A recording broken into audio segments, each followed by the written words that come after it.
I'm happy that you took some time to join us this afternoon. I'm really excited to share this workshop with you.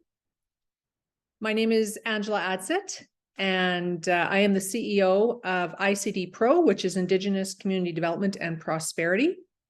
I am also the CEO of the Hatsoul Development Corporation, which is a fairly new position. So I'm super excited about working with the Hatsoul Nation on their economic development in their territory. I'm also an adjunct professor for Algoma University in Ontario. I have taught for several different universities over the years, and communication is actually one of the courses that I taught. And but that course was 2 weeks long. So this will be a real condensed version of some of the skills that I've taught in the past. So really happy to be here. Thank you, Tara, for inviting me to be with you again. Much appreciated. I've always have a great admiration for Can Do and the work that they do. So I just want to say thank you again for the work that you guys do. And also, just to share with you, I'm also a member of the Tahltan Nation. So my community is Northern BC. And I've had the privilege actually of growing up in both worlds. So my father is Indigenous, is Tahltan, and my mother is non-Indigenous. So my work primarily is in bridging the gap between industry and Indigenous. So again, welcome, and we will get started on the presentation.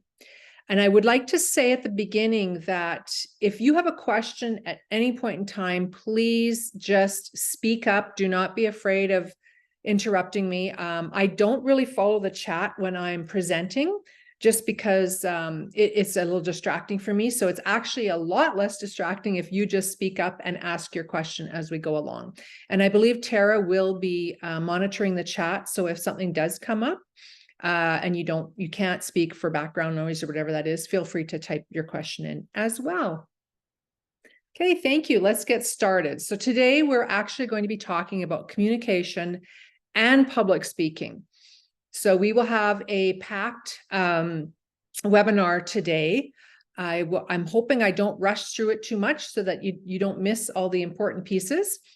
And then this PowerPoint will also be available through Can Do. I will send it to them if you would like a copy of it. So I'm going to be sharing with you some ways to amp it up. Now, if any of you have ever been to one of my webinars in the past, you will know that I love acronyms. And when I was doing my MBA and studying for the project management professional exam, I created my own acronyms just so that I could remember the information, especially in the project management course. So I hope that you find this acronym useful. Okay, so let's talk about communication. So what is it? Why is it important? Where do you communicate? What does it really mean to communicate? What types of communication are there? How does communication affect your life, your personal life, your professional life? If you look at this little wordle, you will see that there are many different forms of communication. There's many different reasons why you would communicate, whether you're writing a proposal, whether you are doing a negotiation, which is something that I do a lot of, whether you have to confront somebody, whether you're doing a business resolution, you're writing out processes, you're just having a general discussion with somebody. You're trying to figure out what a win-win situation would look like. Your agreements, there's so many, every area of your life is affected by your communication effectiveness or ineffectiveness. So why is communication important?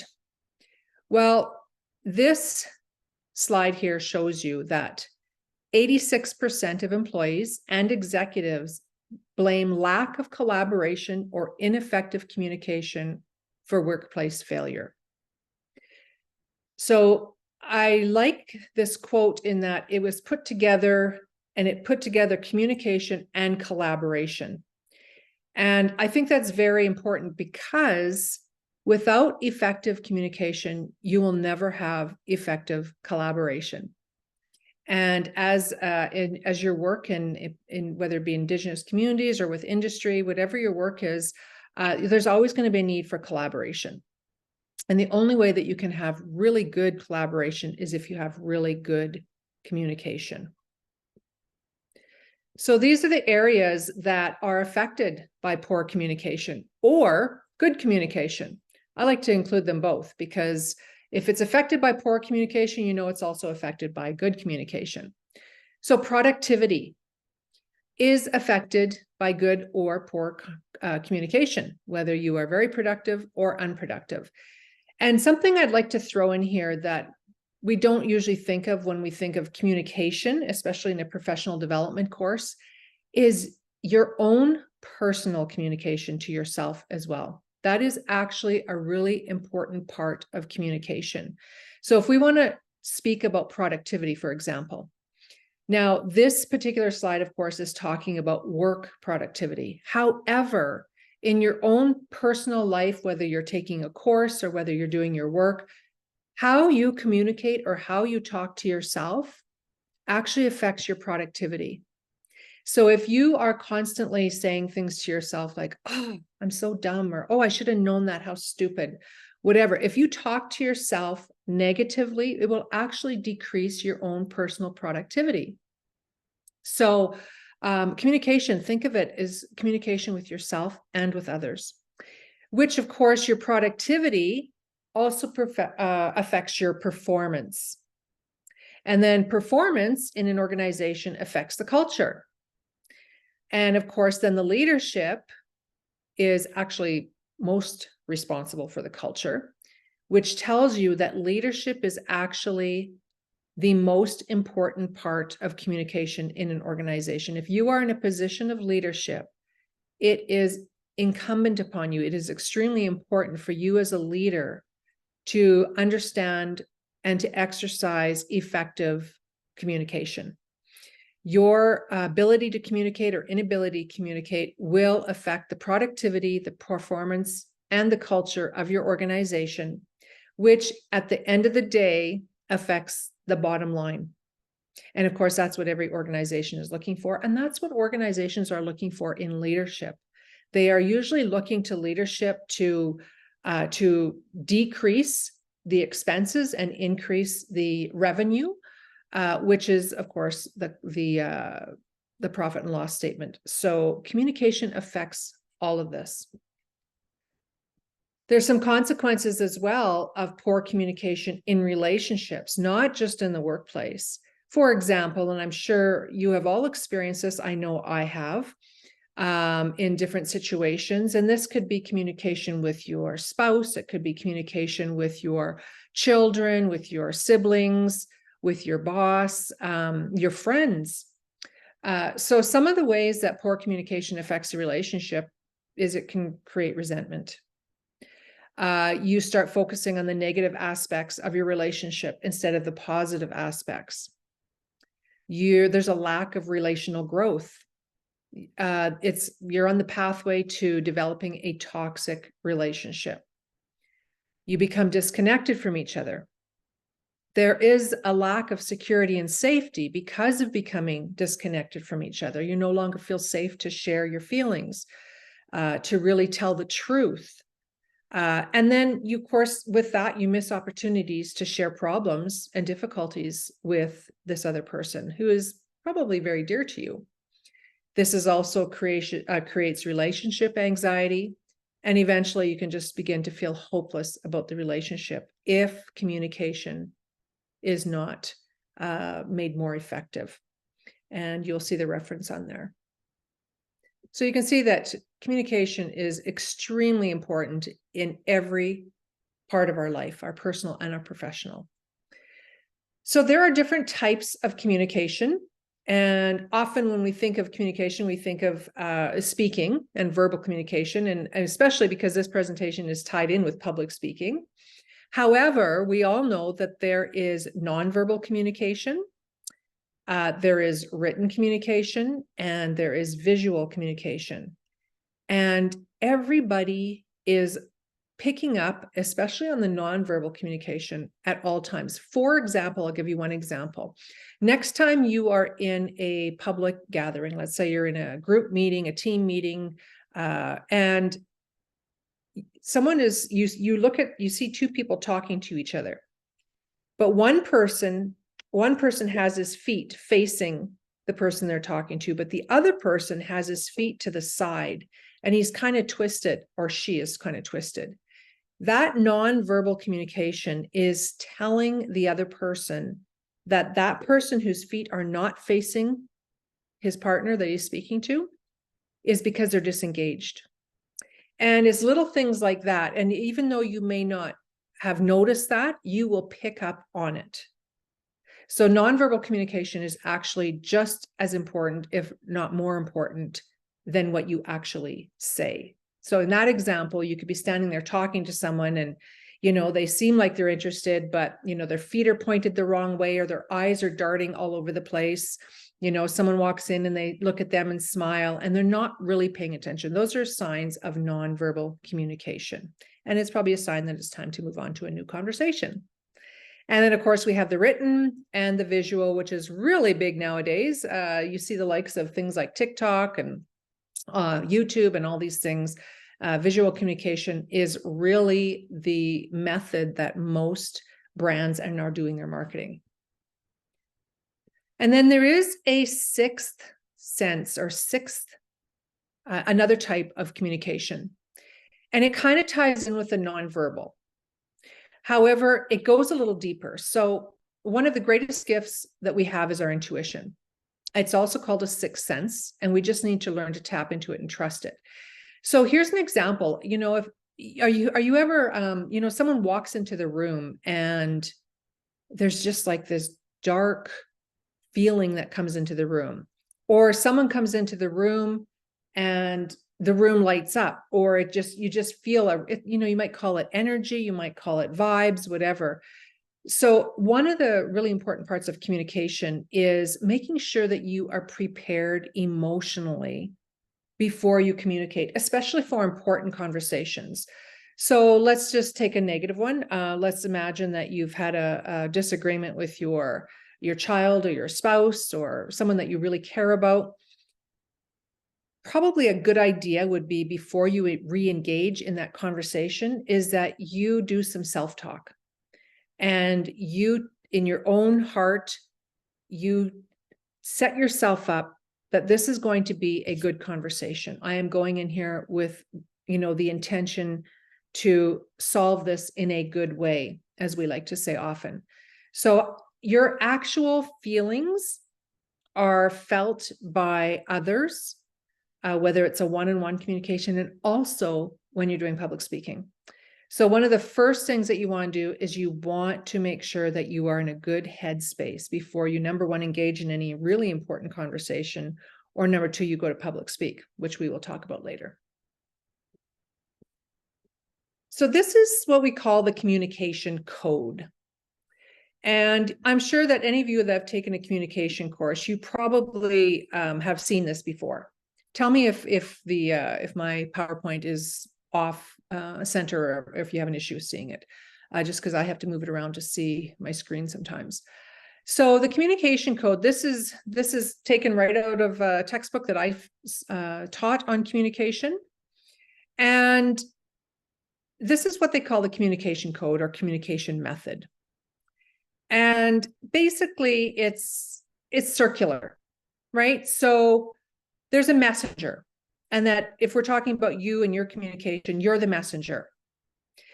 You have something in your mind that you mean to say, that is a meaning for you.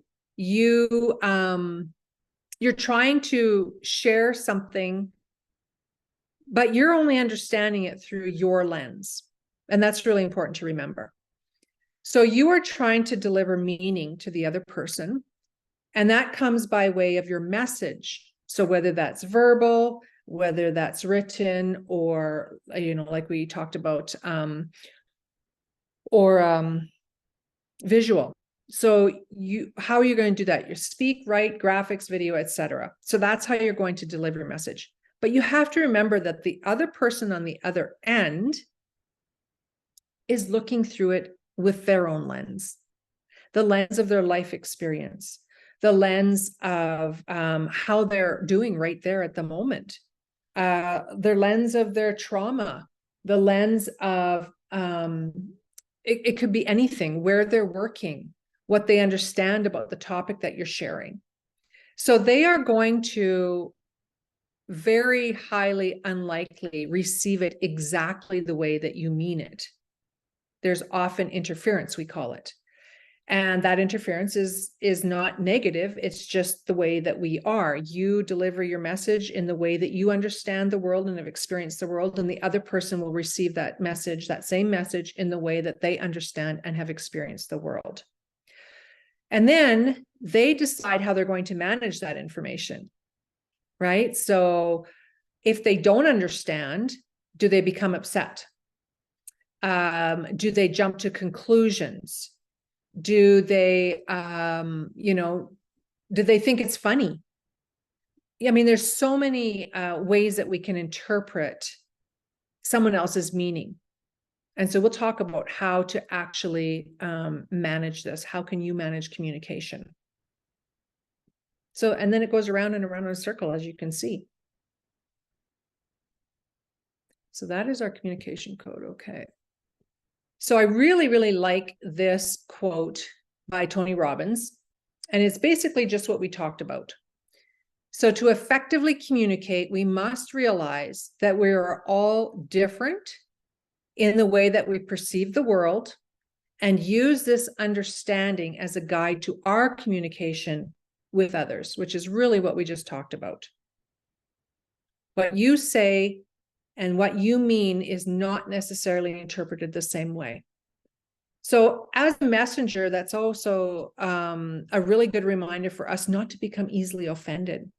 So if somebody receives the communication that we've sent out negatively and maybe really jumps on you or says something that, you feel is disrespectful, that's a good opportunity for you to learn how they see life, how they've experienced it, and how they see it through their lens. Good communication.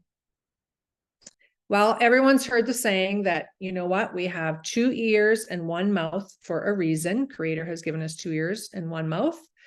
And I would say the heavier block there is your listening, right? Spend twice as much time listening as you do talking. And if you're in a situation, especially in personal relationships, because we always we have patterns, right, that we fall into with communication with especially our loved ones, people that we're really close to. And sometimes those patterns are not always positive. So, learning how to listen and really listen before you talk is really the key to good communication, which leads to good relationship. And, it's more challenging to actually communicate with somebody that you love and you have a relationship with, because you have certain expectations of that person. But even that person that you're close to, at the end of the day, you don't really know how they're receiving it, because you don't know every single thing about that person. So listen, genuinely listen. And then that other portion, of course, is hear the emotional message. Right? Again, if they're delivering something to you and they just had a really bad day or bad drive home from work or whatever it is, and they come in the door, it's just understand the emotion behind it. It will help you to not become upset if it's a negative emotion. Ask questions. If something's coming across in a way that, maybe you're not understanding, is make sure you ask questions. Then share information. And one of those sharing informations could be, John, ever since you've come home from work, I feel like you're really upset just by the way you're talking. And I know you probably don't intend to be, to bring that out on me, but is there something that you'd like to share with me? That's a way to kind of, just soften and first of all, you're extending forgiveness, because you know that everybody has these issues sometimes. but you're also inviting them to listen. And then, of course, always be present. So just like that example we gave of the individual who might be looking all over when you're talking to them, it doesn't make you feel good. So just be present. So now we're going to talk about how you can amp your communication. And again, I like acronyms. So the first one is your audience, target audience. Now, because of the length of this particular webinar, I want you to recognize that there's overlap in both of these. So when I say target audience, please consider that I'm talking about who you're communicating with, albeit it could be your someone you love, it could be the neighbor on the street, it could be your boss, it could be your workmate, it could be the public speaking audience that you're looking at. There's all overlap, of course. So your audience. So who is it that you're talking to? You're not going to talk the same to, your boss as you are your friend, right? There's that certain expectation of respect and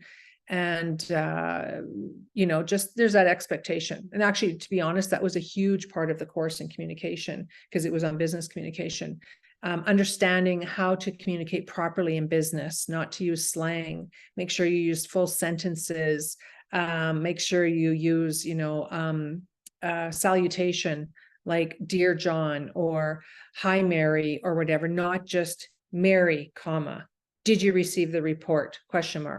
That can come across as very harsh, especially, and that's why email is not always the best option. But who are you talking to? Make sure that you have, your communication is formed properly. What do you want to say to them? What do they want to hear? What are they going through right now? What is the situation? Is this a lunchtime conversation? Is this a group of your colleagues that you have to give your report to? What exactly is it about your audience that you need to know? So for example, I did a couple presentations for National Truth and Reconciliation Day. One was for Porsche Canada. That was a very different presentation than the presentation that I did for a secondary school in Langley. So, my audience was very different, but my story was the same. I just worded it different and I shared different stories that each could relate to. So, and then why? Why is your audience there? And again, that could be you're having a conversation with a loved one, you're having a conversation with your boss, you're going to, try to negotiate a raise, for example. That's all communication. So really understand your target audience. Then the next one from M is message, of course. Make sure that your message is received the way that you want it to be received. And one way to do that is when you're talking to someone, ask them, do you understand what I just said? Do you have any questions? What do you believe I just said? What do you think out of this conversation was important to me? Make sure that it's received the way you want to receive. Otherwise, it's miscommunication and nothing will be accomplished. And loud, it doesn't mean, of course, you don't have to scream at the top of your lungs. It just means loud and clear. Make sure that your message is very clear. One of my favorite sayings by Brené Brown, if you've not read her books, I highly recommend them. And my favorite communication quote is clear is kind. In other words, the more clear you can be in your communication, the kinder you actually are, right? Because the other person doesn't have to try to second guess or read between the lines.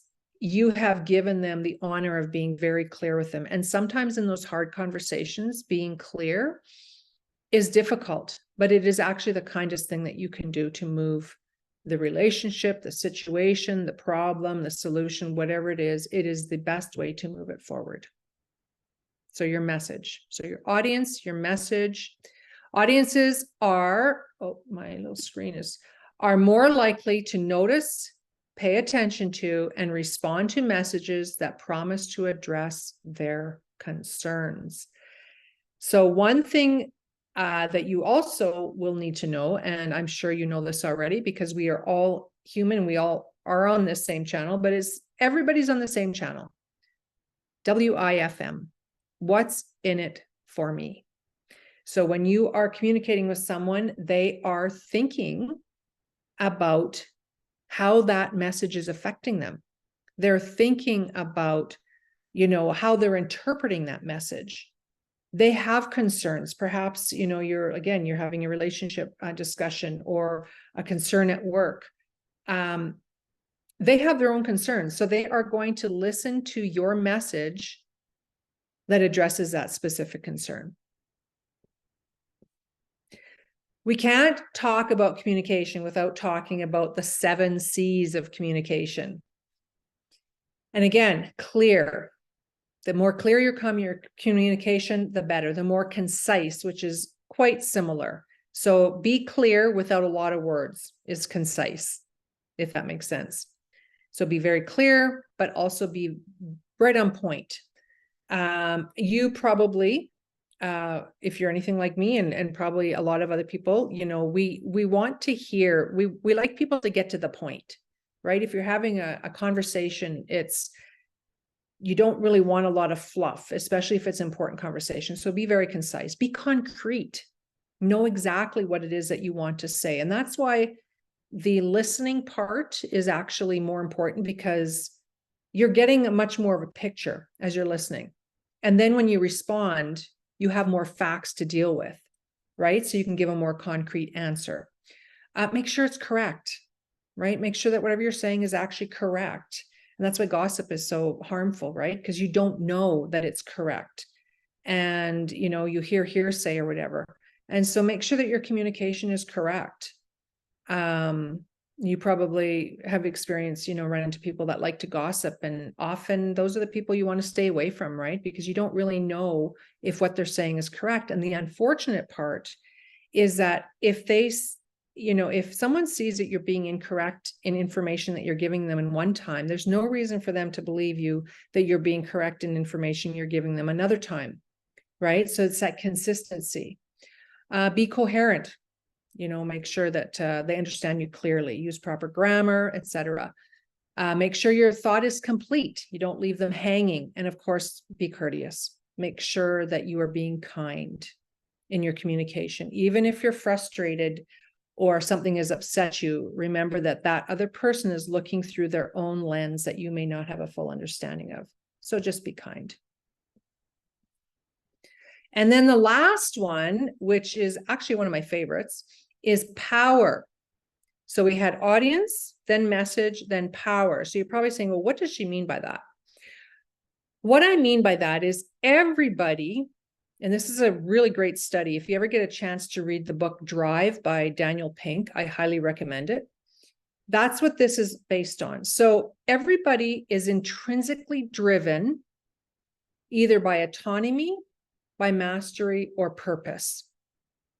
So autonomy is your ability to direct your own life. You make your own decisions. That's autonomy. Purpose is when you serve something bigger than yourself, right? It could be, in your job, you have your vision and your mission statement, for example, and you really, really love the vision and mission statement of your business. So therefore you are working with purpose. And mastery is improving your skills and yourself. So if you have autonomy and purpose, that creates desire within you. If you have purpose and mastery, then that's discipline. If you have mastery and autonomy, that gives you dedication.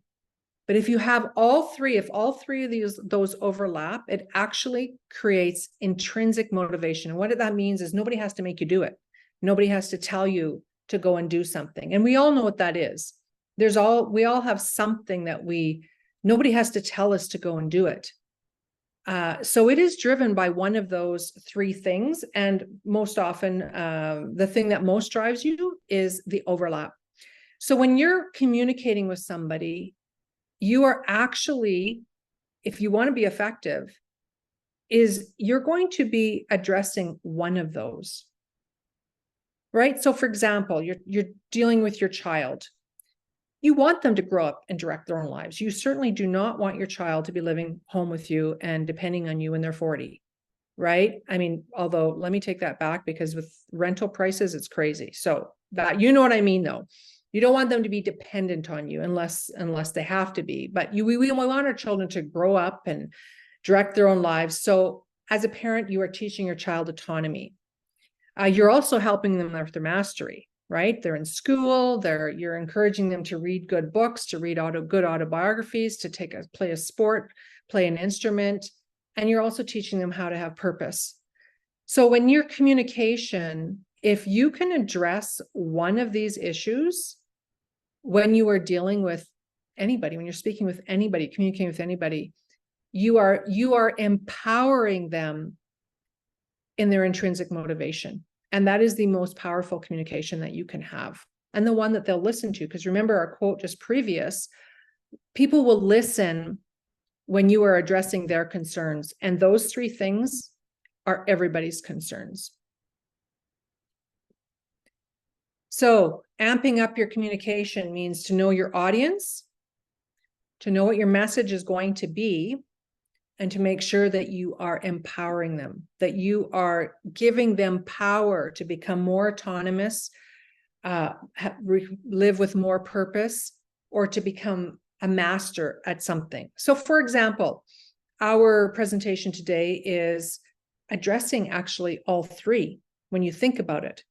Because when you, sorry, my thing just popped up here. When you learn how to communicate well, and we're going to get into public speaking right away, and you learn how to public speak well, you're actually increasing your own autonomy, right? You are opening up another door of opportunity for the advancement of your career, for to get paid for public speaking, which is awesome, by the way.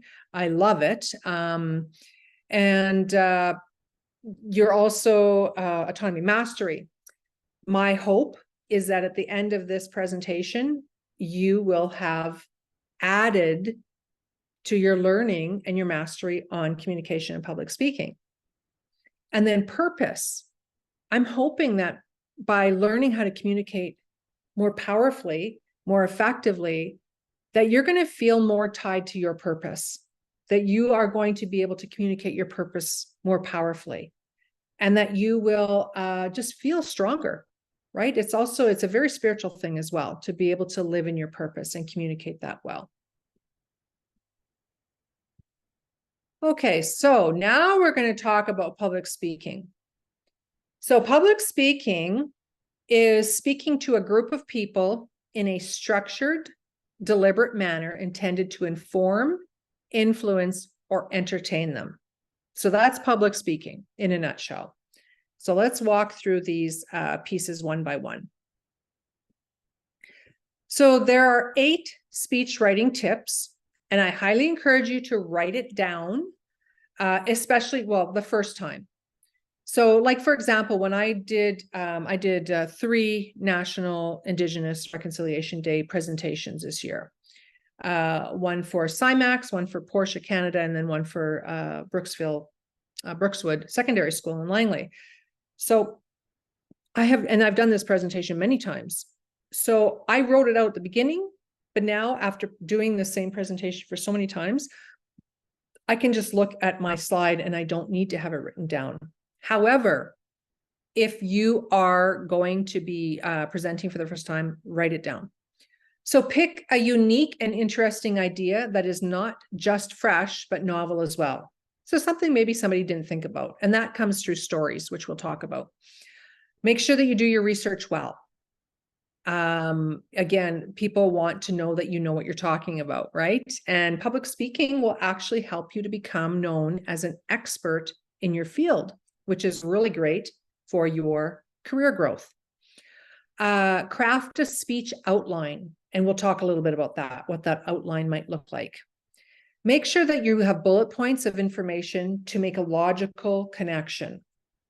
So there's nothing more distracting than to be in a presentation and they jump from here to that idea, to this idea, to that idea. So make sure that it's, it follows a logical sequential order. And that also helps them to remember it more. And bullet points. So like, I'm going to have you walk away with 3 bullet points, right? Your audience, your message, and power. Super simple, easy to remember. You want to make sure that whenever you're sharing information or communicating, it's clear. Those bullet points are very clear. Write your speech just like you talk. So don't, I'm not saying you shouldn't learn new vocabulary and new words. Absolutely. But, if you don't normally use, 10-syllable words in your everyday speech, it doesn't have to be in your written speech either, right? Just make it sound like you're a real person talking. And that goes for, unless of course you're doing a business case, that's a little bit different, but you know what I mean. Like if you're doing a blog post, you're doing a presentation to your colleagues or whatever. Write simple, short sentences. Why? Because very few people, when they talk, don't have breaks, right? Which might be considered a comma or a period. They don't just go on and on and on and on and on. So you should also, when you're communicating, have short, simple sentences. Always write in the first person. And once you're done writing your speech, read it out loud to check the flow of the information and how long it will take. For example, my class, I have 43 students in one and 45 in the other. So I have 88 students. It's a lot of papers, let me tell you, every week. But they just did a group presentation. And in the requirements for the group presentation, they were given 6 to 8 minutes. Not one of them finished in that 8 minutes. And that was one of the requirements for marking. So it's really, really important that if you're given a certain time frame, make sure that you go over it. And like for me, I have 45 minutes to an hour to present this. So I will be done in 45 minutes to an hour. So make sure that you just understand the flow. So there's different components to your professional speaking outline. Introduce yourself. FORM is another acronym, of course. Well, yeah, it's an acronym. And it actually means family, occupation, recreation, and message. So a really good way to introduce yourself is what family you're from. So for us in Indigenous, in the Indigenous world, we tend to introduce ourselves by our family or what nation we're from. My occupation, what you do, what your recreation is, what you like to do in your free time, so people can get an idea kind of who you are. And then your message, what you're here to do. And then introduce your topic. So what are the takeaways that you want the audience to take away? I want you to take away audience, message, and power. So, and then you're going to, so you figure that out, right? You tell them at the beginning. Then you deliver your speech. So you want to share personal stories. You want to be vulnerable, likable, and human, right? Everybody has challenges. Everybody has relationships they struggle with. Everyone has work situations that pop up. Everyone have, emergencies that pop up in our life. So don't be afraid to be vulnerable, because people will relate far more to someone who's vulnerable than to someone who's superhuman. Provide some statistics and numbers, and that depends, of course, on what kind of presentation you're doing. And share other stories with their permission, of course. And then use the power principles, which we talked about, which were autonomy, mastery, and purpose. Make sure that you are addressing at least one, if not all 3 of them, in somehow enhancing that for them.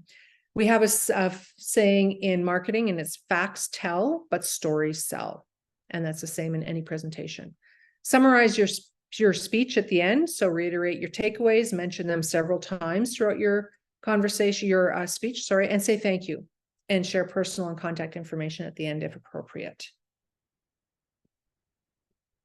So there's a speech to inform, and that's mostly what I do. So my job, especially as a professor, and when I do these webinars, I like to share knowledge and to help develop understanding. And that probably started when I homeschooled my kids for 13 years. So, I have always had a desire to share knowledge. And a lot of that has to do with the fact that I love to learn. I am constantly learning. And so there's nothing more more enjoyable than helping other people to also learn and grow. So basically, when you're doing an information type presentation, you want to break it down into smaller parts. You want people to leave with new knowledge, of course. You want to arouse some interest so they continue to do their further exploration. You want to explain, like I do a lot of explaining when I'm doing my teaching, and make it very clear, present accurate information, and the most important and unusual aspects. And that comes out through stories as well. So that's when you're speaking to inform. And then you can also speak to influence. And you might call this sales. You might call this negotiation. You could call this a lot of things, but if you can speak, you can influence. And if you can influence, you can change lives. I love that quote because that is so true. A lot of times when you talk to people and you ask them, what do you purpose? What do you really want to do? Most people will tell you, I want to help change lives. I want to make a difference. Well, if that's you, learn how to speak. That's my best advice for you. And then there's speaking for entertainment. This is not me. I am not an entertainer. So I just have this little joke here. Fear of public speaking is quite common. If dressing up as speaker man makes you feel more confident, then so be it. So use humor in your presentations. Some people are super funny and they're a hoot to listen to. If you can incorporate that into your presentations, that's fabulous. I'm not necessarily a very funny person, and I recognize that. So try to include a little bit though. So thank you very much.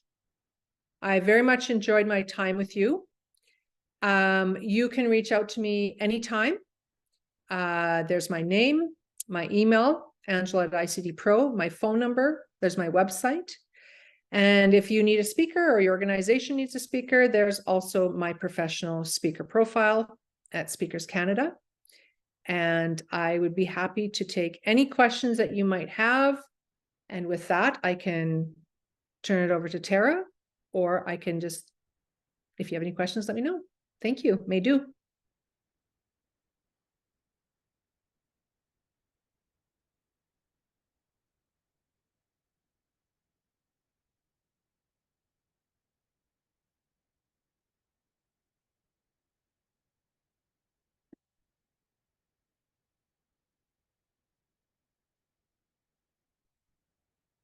I don't really have any questions, but I wanted to just say thank you because I'm presenting soon. I've done a few presentations and have sat on a few panels, and I find just like hearing these things help a lot. And like each time I present, I just come back stronger. And like I don't really get to sit around and reflect too much on talking about presentation and what that looks like with my coworkers. Like it's something that we don't really focus on.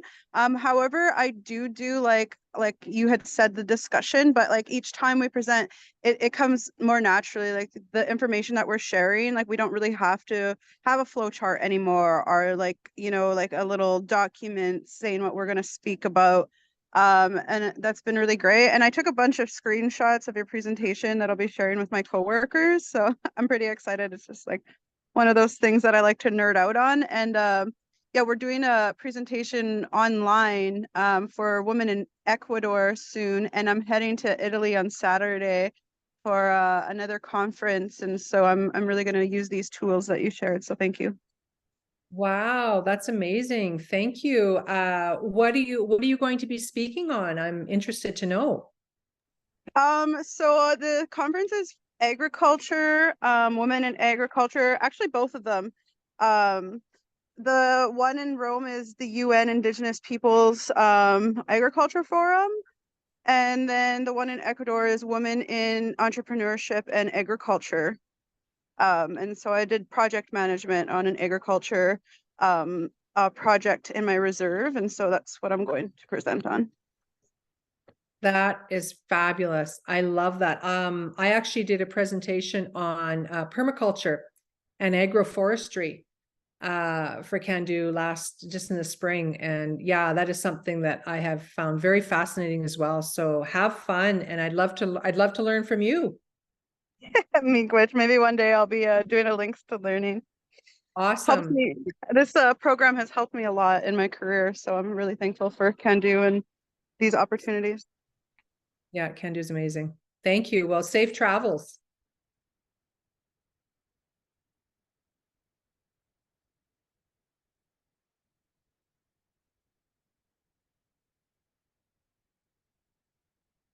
Are there any other questions or comments?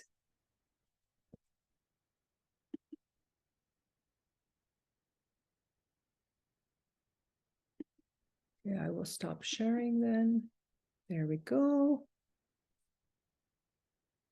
Okay. Well, if there are no questions or no comments, I would just like to say thank you very much for joining us today. Really enjoyed sharing with you guys, and would love to hear your feedback. If you would like to send any information or have any questions when come up in the future, let me know. Or if you're speaking, please let me know. I would love to hear you. So may do, and thank you very much. Thank you, Tara.